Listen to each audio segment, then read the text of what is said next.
The person that is watching me right now, I invite you to take a look at your current life and think about how good it is.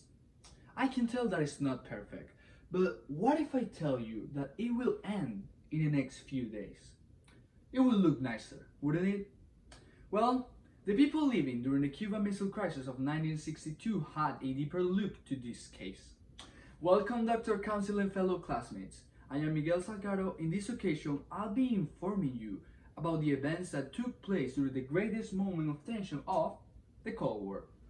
I will be giving you a look of why this became part of our history, who was involved in it, and how the outcome ended up being so joyful in comparison to what was previously foreseen. First of all, it is important to be aware of the causes of it, which comes all the way from the 40s. Right after the end of World War II, the United States entered into a constant competition with the Soviet Union to see which one was the most dominant nation. The author Michael O. Wessels states in his article, Comment on Blight and Land's Burden of Nuclear Responsibility, published in the academic journal Peace and Conflict of 1995 by the American Psychological Association, that enmity of the Cold War entails such a strong mutual fear and mistrust that secrecy became a superpower obsession. For one side, the US wanted capitalism to be the main form of government around the globe, while the USSR was also eager to expand their communist ideologies.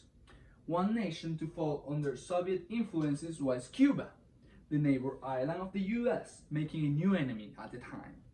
The author Jonathan Coleman mentions in his article, Toward War Support and the Ultimate Judgment of History, that it was published on 2019 by the Harvard Project, that the US tried to dispose the communist regime of Cuba in a variety of ways, one of them being the failed attempt of the Bay of Pigs in 1961. This act of aggression towards Cuba added to the fact that the US already had nuclear missiles established in some European nations, made the Soviet Union take the decision to place missiles in Cuba to counterattack. Well, here is a picture of the missiles, and after this controversial decision was taken, the American President John F. Kennedy decided to place a naval blockade to intercept all shipments sent to Cuba. The USSR will be enraged by this decision, since this is considered an act of war. They demanded the removal of the blockade, while the US was desperately eager to call for the removal of the missiles. None of the nations considered yielding, so the tensions kept rising, along with the possibility of a nuclear war. Certainly, the scariest moment for all humankind took place in October 27, 1962. According to the critical media scholar major in history, Matthew A. Jordan, in the article and video, The History of the Cuban Missile Crisis, published on August 2016 by the TED-Ed website, that on that day, a Soviet submarine was hit by a small charge from a US Navy that was trying to alert them that so they will come up to the surface. The intentions of that ship were misunderstood, and the Soviet officials assumed that war had begun. Well, right when they were ready to send a nuclear missile, one officer with the name of Vasily Arkhipov refused to make this decision. Thanks to this man's action, we can say today that a nuclear war and the destruction of humanity was avoided.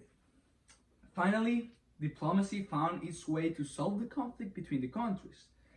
The President Kennedy had a secret meeting with Soviet Ambassador Anatoly Dobrynin to make arrangements that would terminate with all problems.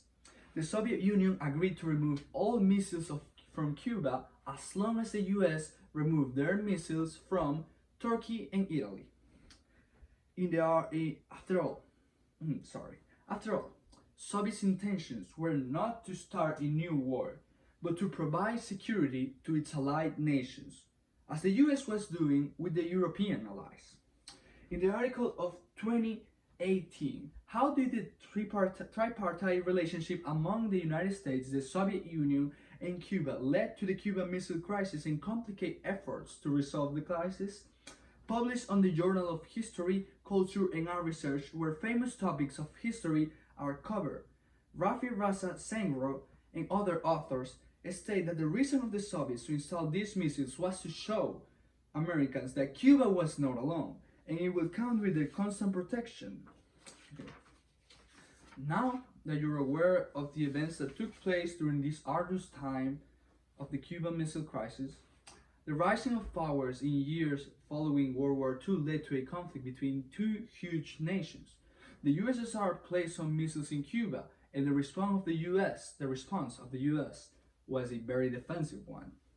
If the important people that participated in these events did not take the right decision, and then a nuclear war and the end of humanity would have been unstoppable.